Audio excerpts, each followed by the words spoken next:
everybody, welcome to Flosstube number 17. I appreciate you taking part of your day to watch my video and share our love of stitching together. So thank you for watching, and if you're a subscriber that's come back, thank you for being a faithful subscriber.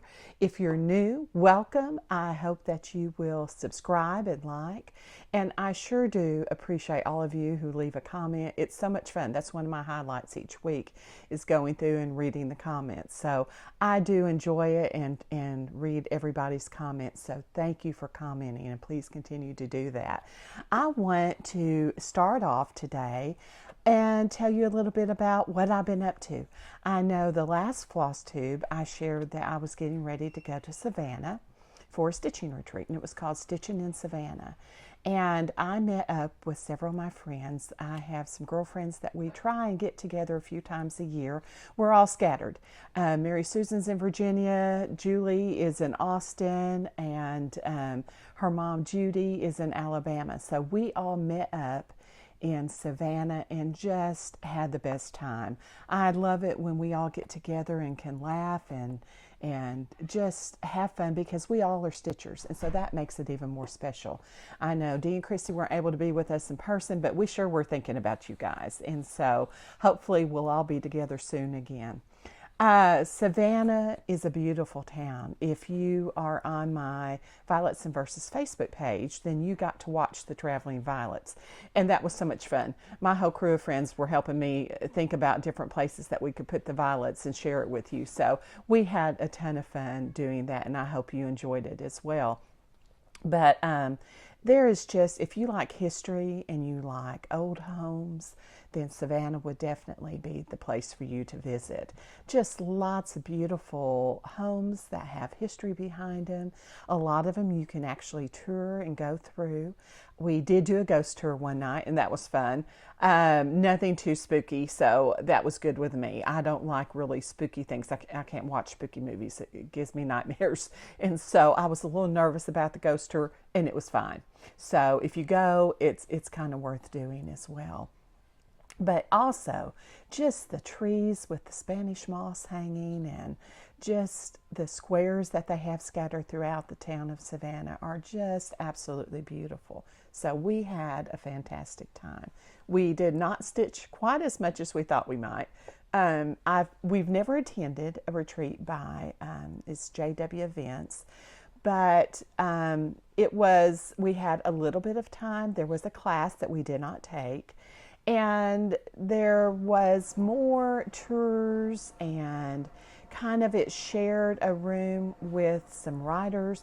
So there wasn't necessarily a designated spot for the stitchers all day long. There were just time periods throughout the day.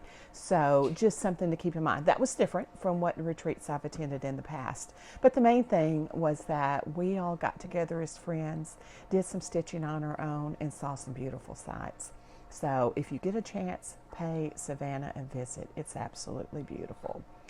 The next thing that I'm going to share with you is what I got done while I was there.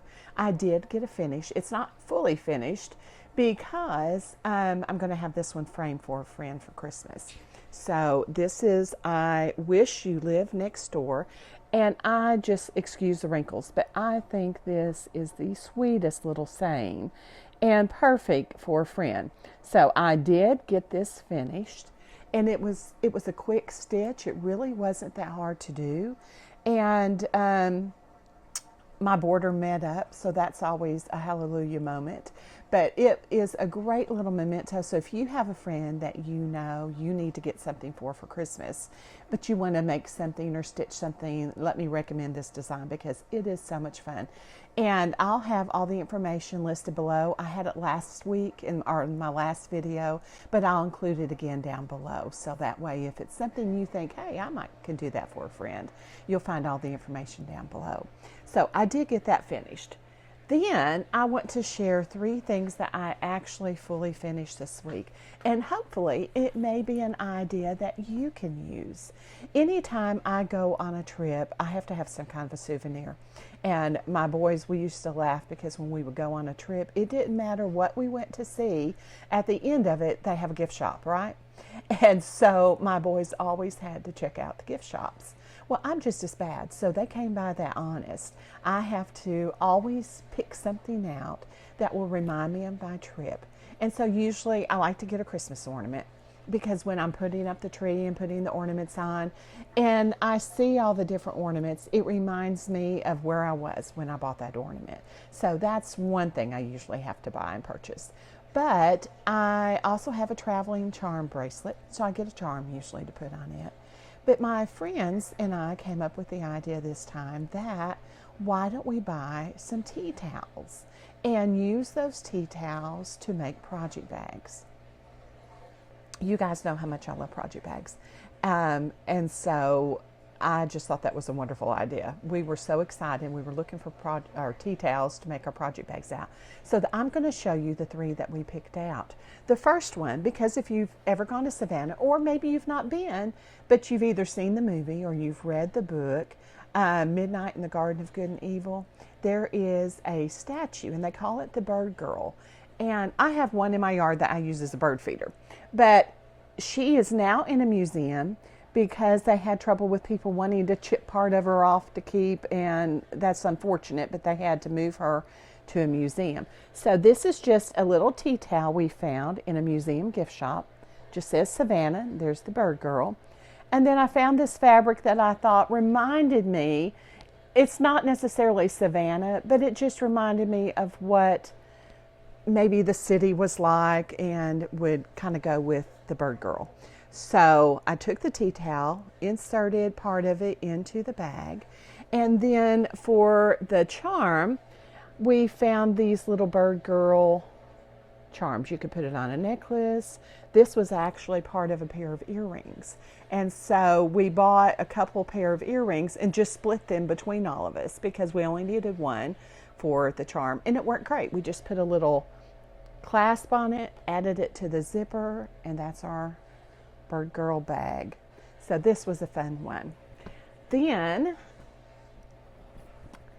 we got this tea towel that just, it's very busy. It says, "Welcome to Savannah." It has a lot of the sights that we saw. I'm trying to look and see what all we did. We did a carriage ride. That was lots of fun.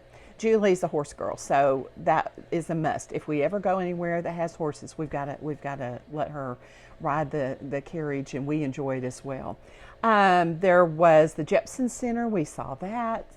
River Street, the Cotton Exchange we went by, Leopold's. It's like world famous ice cream. So we stood in line for probably 40 minutes, but it was well worth it. I had the Tutti Frutti. I think Mary Susan had Tutti Frutti, and I can't remember what Judy and Julie had, but we had some delicious ice cream. So if you ever go to Savannah, you got to try Leopold's. So that's on here.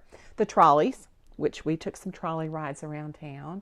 The Cathedral of St. John. If you're on the Vites Verses page, I had some pictures of this church. It is beautiful. It reminds me of the cathedrals in Europe. The Pirate's House, the Waving Girl, just lots of the sights that we saw. And so this is just a fun reminder. We added it, put it into some fabric, kind of inserted it in the bag. And then this little charm I got, it has a map of Charleston and Savannah. We picked that up at the city market, added that for the zipper pull, and that's another bag. Then one more. We took a day trip over to Charleston because, oh my goodness, we were that close, 2 hours we could drive there, and they have an amazing city market. I know Mary Susan, when we went to Savannah City Market, she was saying this is a lot different than the one in Charleston. And I thought, well, I can't imagine. This one was very nice. And she kept saying, but it's huge. Well, when we got to Charleston, I understood what she meant. It was huge, just tons and tons of vendors. Wonderful things. So if you go to Charleston, go to the city market. It's worth seeing and checking out. But there's also this row of houses, and they're so colorful. I just loved looking at them. But all the architecture in Charleston is so interesting. Most of the homes are sideways. And the reason for that was that the taxes were based on how much footage they had to the street. So to get out of having this enormous tax, they just turned their house sideways. And so the width of the house then on the street side was nothing compared to how deep the house could go. So they still got as big a house as they wanted. They just found a way around the taxes by turning it sideways. So I thought that was so interesting. And it's just a neat way, once you know the history behind that and you see all these homes turned sideways, it's just fun. And so we went all around looking, kind of did a quick drive through of the historic area there and looked at the homes. And then, of course, visited the city market. So we got this little tea towel. And then there's a carriage, lots of horses and carriages. And then the little zipper pull for this is one of the gate charms, because there's so many beautiful gates in Charleston. And this one was on the circular church gate. And I just got that to go for the zipper pull. And embedded the tea towel in the project bag. There's the back. And I chose this fabric. I know this is not a pineapple, but that's what it reminded me of, because pineapples are kind of a thing in Savannah and Charleston. And most of you probably already know, but it's just a symbol of hospitality in the South. And so I saw that fabric. I thought, that's what we need to use for that, because it reminded me of all the pineapples that we saw. But that's something that I hopefully may give you an idea when you go on a trip and you see a little tea towel. Don't look at it as just a tea towel. You could make a project bag out of it just by getting the tea towel and cutting out the rest of your fabric and adding to it. You can make a project bag, and what a great souvenir. Something to use for your stitching, but also to give you a fun reminder of wherever you visited on your trip or your getaway. So I hope that gave you an idea today of a different type of souvenir that you might purchase and have. So anyway, those are my finishes for this week. Now I want to show you something else that I purchased while we were there. I had no idea about these. They were called Sweetgrass Baskets. Now, I know several people commented on the Violets and Verses page. You guys already knew what they were. I had no idea. I didn't even know they existed.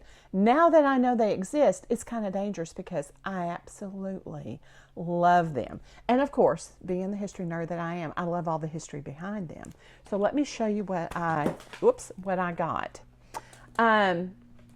As we were going over to Charleston, I know my friend Mary Susan said, now we need to watch, because the baskets at the city market are going to be much higher than if we can find a roadside stand. Then you have just an individual that set up a little stand on the side of the road selling these baskets. So we're driving, we haven't seen anything. It's a Sunday, no, I think we went on a Wednesday, it was during the week. So we thought it probably won't be very busy, because weekends, everybody's out.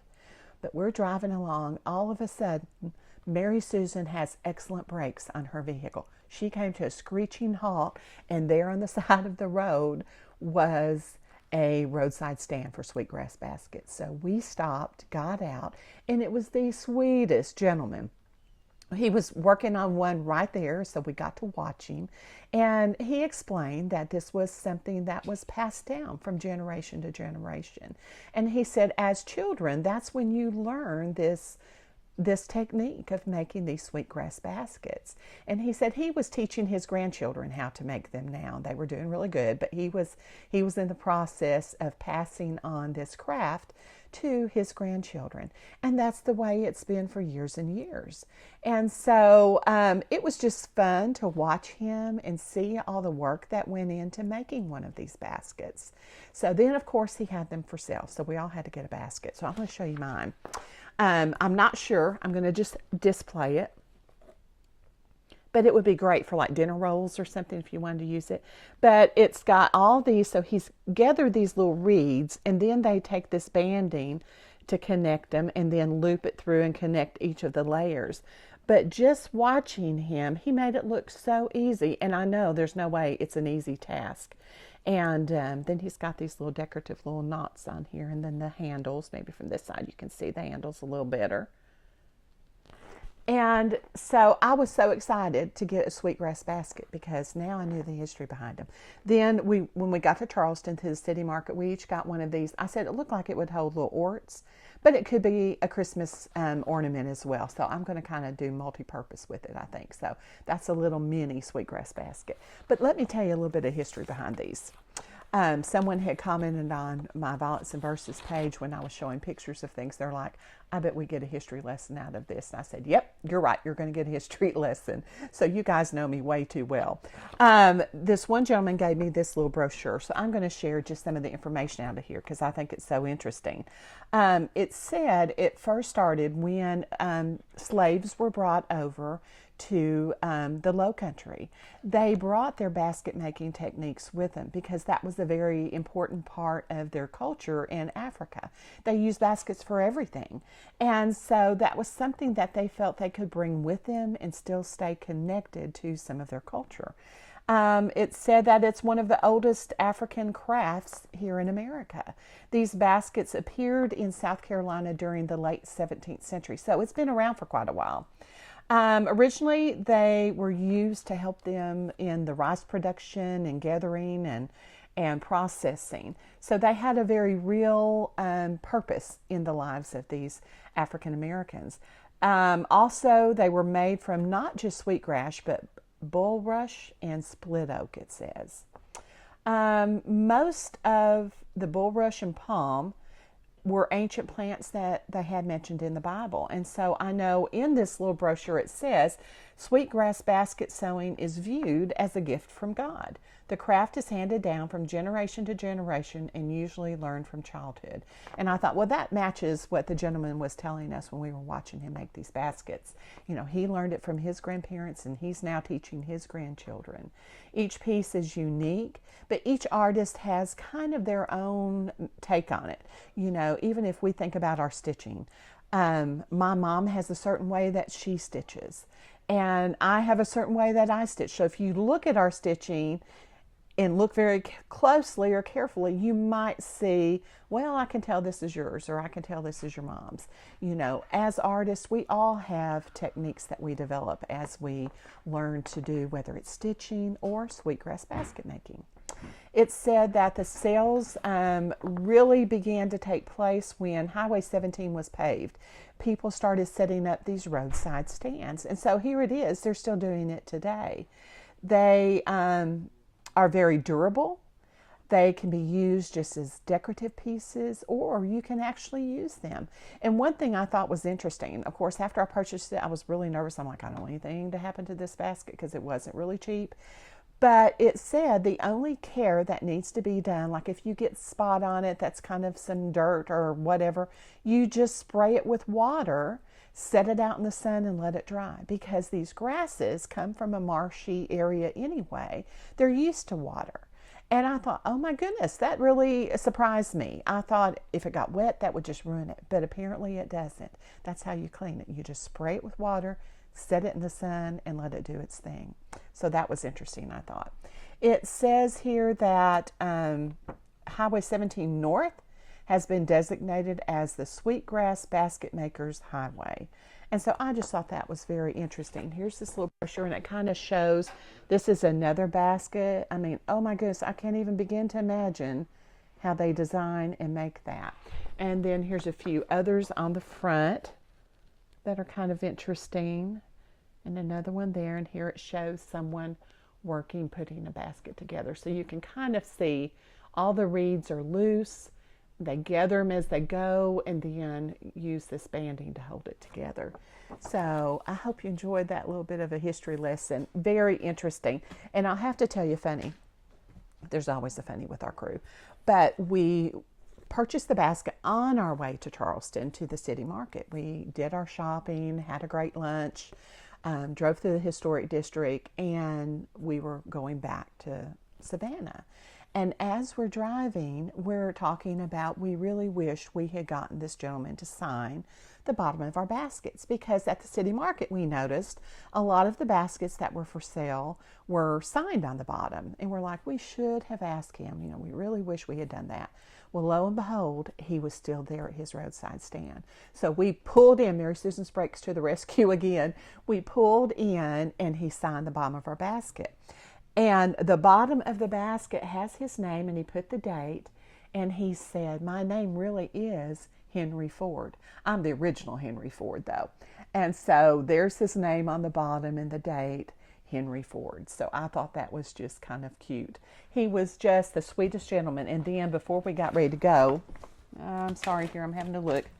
He told us, and of course I don't think I brought it. I have to show you. Oh no, I do. Right here it is. Sorry. He said, now I have something for you ladies. You have to pick out which one you want.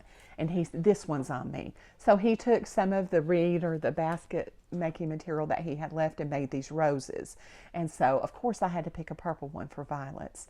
And that was his little gift to us. So I sure did enjoy meeting Henry Ford and watching him work and learning a little bit of the history behind these Sweetgrass baskets. So if you ever go that way, look for the roadside stands, because you can get them a lot cheaper from the roadside stand than you can City Market.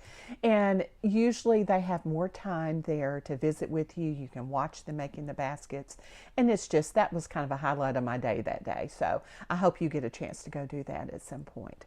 Now I have another finish, and this one is for something I have coming up this next week. Our group of friends, we're going to be so spoiled because we can go for months without seeing each other. And then this month we've been to Savannah, and this next week we're all meeting up in Asheville, North Carolina for the PSS Primitive Stitchers Retreat. And I cannot wait. Asheville is one of my favorite places. Now Mom's going to this one with me. Asheville's probably her favorite place to go on a girls' trip, so she's really excited. We're going to go, and at this retreat there'll be lots of stitching time. There'll be lots of familiar faces that we'll get to see, and there will also be an exchange. So I had to do an exchange gift, and this is what I came up with. It's different than what I started out as, but I decided to stitch something, and it's from this StitchyBox sampler book. And I know I've showed this before and talked about it. It's all Ackworth School motifs. And if you do not have this little book, you need to go get it. I absolutely love this book. It's probably one of my favorites. But tons and tons of little motifs that are perfect for smalls. And so what I did was take one of those. And I originally was going to do a blackbird strawberry, and I just did not get that done. So I chose one of these little motifs, stitched the front, and tried to pull out a brown that would match the base of this. Then on the back of it, I just embroidered PSS 21 with a little heart and hung it from the top of, just made this little tomato pincushion to go in here. Used some ribbon, stuck it with a counting pin to hold it in place, and that gives you a fun little pincushion that you can set. So this is my exchange piece I'm going to take. Fun to make. I love the little tomato pincushions. I filled it with some lizard litter or crushed walnut shells and added a little button in the center. And then, like I said, I just attached the little stitch piece with a counting pin. That way you can leave it on there if you want, but if you think, oh, I really don't want that hanging on there, you can take it off very easily. So that's my finish this week. I got the little candlestick from Hobby Lobby, and I'll have the information about that down below. I just used, I think it was a 6-inch circle to cut my template for the tomato. I wanted it to be a little bigger so it would stick up higher. And that's it. So a very quick, fun finish. And hopefully whoever gets this at the exchange will enjoy it as well. So those are all my finishes for this week.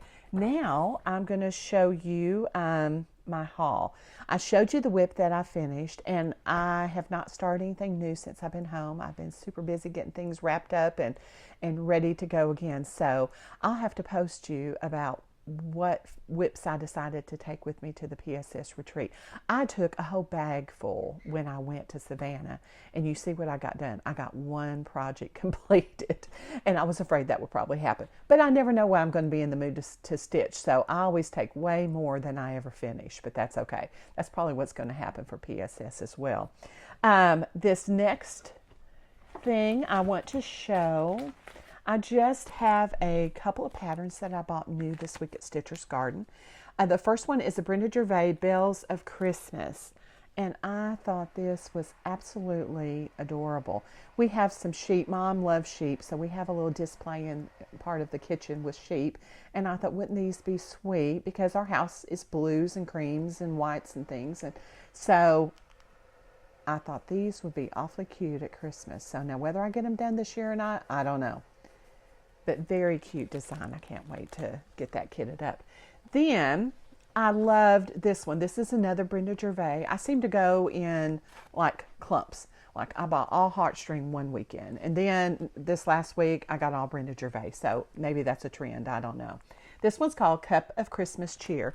And I thought he was absolutely adorable. It reminded me, I still have a Santa cup very similar to this that I had as a little girl. And I still dig it out every Christmas and set it out over on my coffee bar. And so I thought, oh, I may need to do him. Plus he has a little gingerbread house on top. And our kitchen is usually lots of gingerbread in it for Christmas as well. So he's just a very cute little design, so I had to have him. And like I said, I don't know if I'll get him finished for this Christmas, but I've got it, so I can stitch it at some point, hopefully. Now, I think I have some winners that I want to announce, and that's about all that I'll have this week.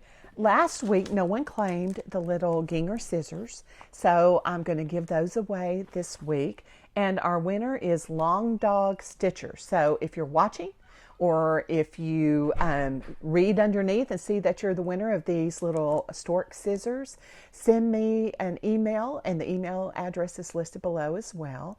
And let me know your mailing address, and I'll get these out to you this next week.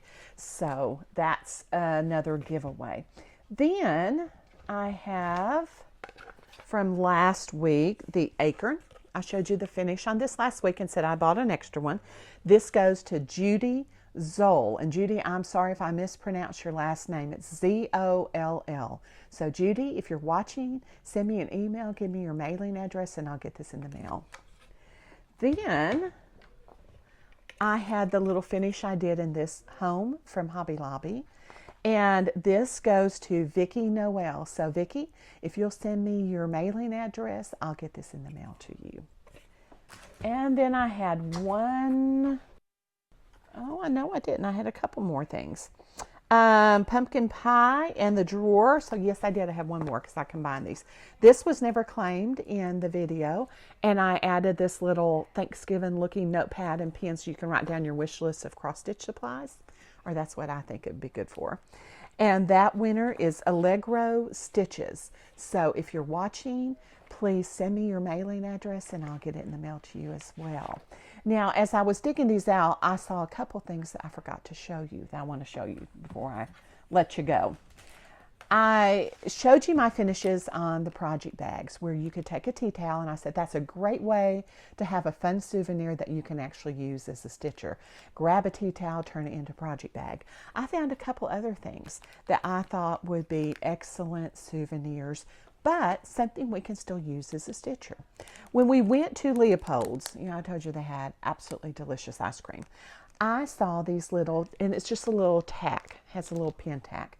So I know they mean for you to buy this and just stick it on your lapel, or if you have a cap or whatever.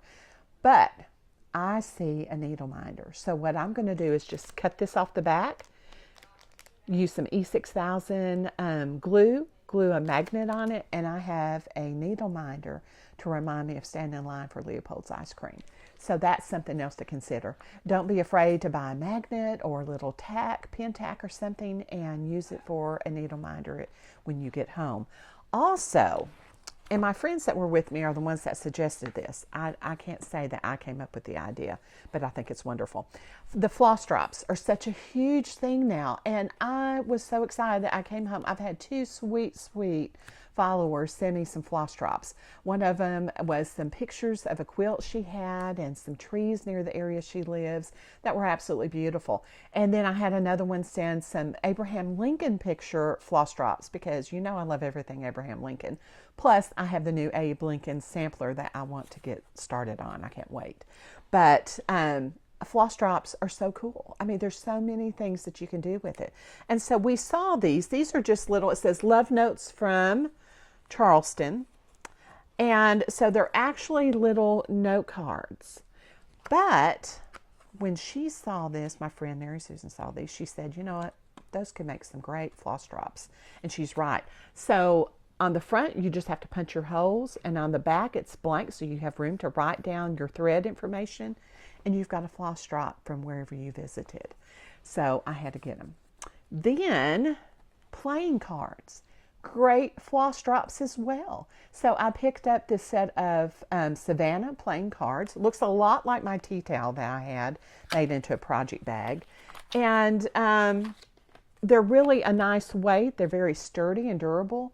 So the only thing that I saw with these, you can punch a hole in the front for your floss. The back, of course, because it's a playing card, you've got all of this stuff on the back. But what I thought would work is take the blank labels. You can just stick a white label on the back and write your floss or thread information on it, and it would still work great as a floss drop. So just something to remember. I hope I've given you some ideas about if you go on a trip, think outside the box a little bit about souvenirs. You know, I'll still get a Christmas ornament, and I'll still get a travel charm for my travel bracelet. But since floss drops are the thing right now, look for some playing cards or little note cards, and you'll have a special memento from your trip to go in your tea towel project bag. So anyway, I enjoyed having you watch this week. I am looking forward to your comments. If you have not subscribed, please go down below, click subscribe. And I just want to say how much I appreciate each and every one of you. If you're also new and not a member of the Violets and Verses Facebook page, I encourage you to go over and join that. I will have Traveling Violets starting again this next week as I go to Asheville, so be watching for posts on that. And then when we leave Asheville, we're going up to visit my son in Virginia, and of course the Violets will have to go with me there as well. So I will be posting things on my Violets and Verses Facebook page, and we'll have some more giveaways when I get back from this next trip. So if you guys are going to the PSS retreat, be sure and holler at me. I hope to see some of you there. I love it when I see a familiar face. So please be sure and holler at me so I can say hi. Anyway, I hope all of you have an absolutely wonderful week this next week. Get some time in to stitch, and we will talk to you very soon. Bye.